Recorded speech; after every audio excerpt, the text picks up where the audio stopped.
Hi there. This is for your Cards Against Humanity STEM scholarship. First of all, I just want to say I love your game. It's like my favorite game. I love playing it with my kids. It's disturbing when they know more about the words than I do, but even so, it's just the most creative, fun game. And my real ambition is to someday write for you guys. That said, here's my story. I ran a theater company for that told women's stories called Drama Mamas for about 8 years because I really felt there was a need for more stories about women and women's lives and things that matter to women.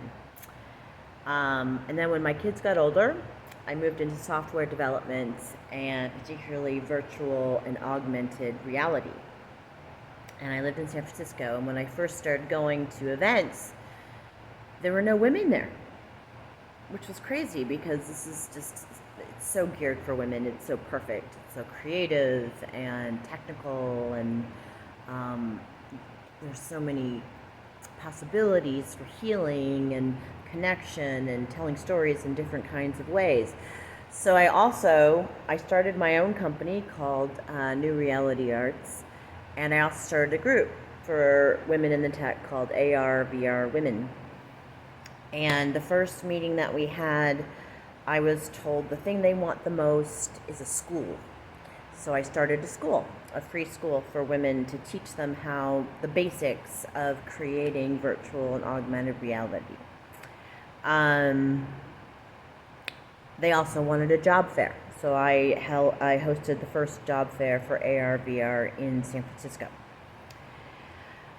Throughout this, though, there's lots of scary stuff. My life was threatened for daring to say that the field should be 50-50, that women have every bit as right and talent and skill to be in the field as the men.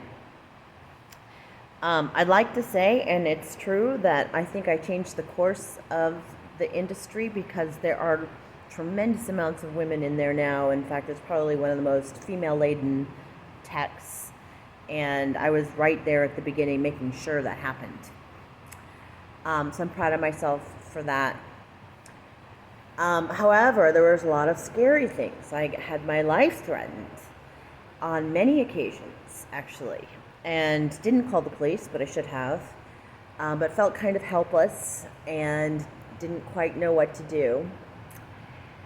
And then it got really worse, and it was sort of related to it, but I really pissed off organized crime. And through threats and coercion, they forced me to move to Camden, Maine, which was a nightmare, nowhere I wanted to be. And they trafficked me for 2 years. And while they were trafficking me, they were also forcing me to send emails to my perpetrator, making it appear that I was stalking him, although I assure you that's the last thing I want to do to this man. But they were trying to put me in jail, and they basically said that. And they also said they worked for the Russian mafia. Horrific things were done to me. Absolutely horrific things. I've been trying to get law enforcement to help me, and they aren't. And I don't know if it's because they're in the pocket of organized crime, because as far as I can tell, the whole state of Maine is the law enforcement, at least, is owned by organized crime, not just organized crime, but the Russian mafia, so our enemy.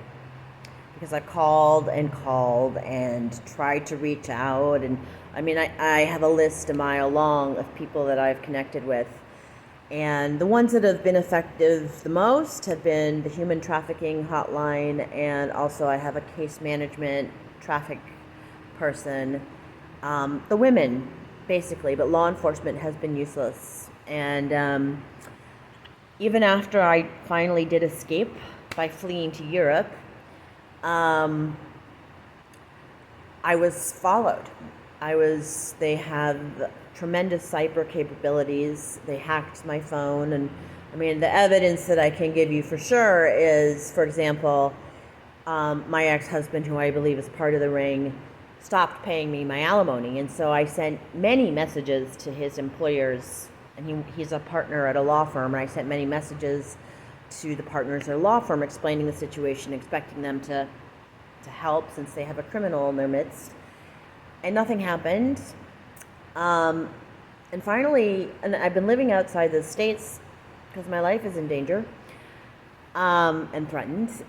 And I finally went back to the States, risking my life in order to get better access to resources and to criminal law enforcement and so forth. And I picked up, he didn't pay me my alimony again. I picked up just kind of a regular wall phone at this hotel that I was at, and I called his CEO. And the CEO called right back and said, "This is the first I've heard of it." Many emails had been sent. Also, my Bank of America account has been hacked, and I've had so many difficulties getting to it. Crazy stuff. In fact, to the point where even some of the customer service reps have been on my account and said, "Holy shit, what the fuck? I've never seen anything. It's being hacked right in front." Things like that, and much worse. All of this is to say that I have always been an advocate for women. I'm Latina. I live in Mexico now with my family. And it's dangerous. It's dangerous in so many different ways. I mean, I'm a torture victim. I'm free of that now, but they still are able to hack my accounts and hack my devices and so forth. And I'm sick of it. I'm sick of the good guys losing to the bad guys. I'm one of the good guys. And so I've determined to go back to school. Shoot, I just realized that this is longer than 3 minutes, but I'm going to keep going.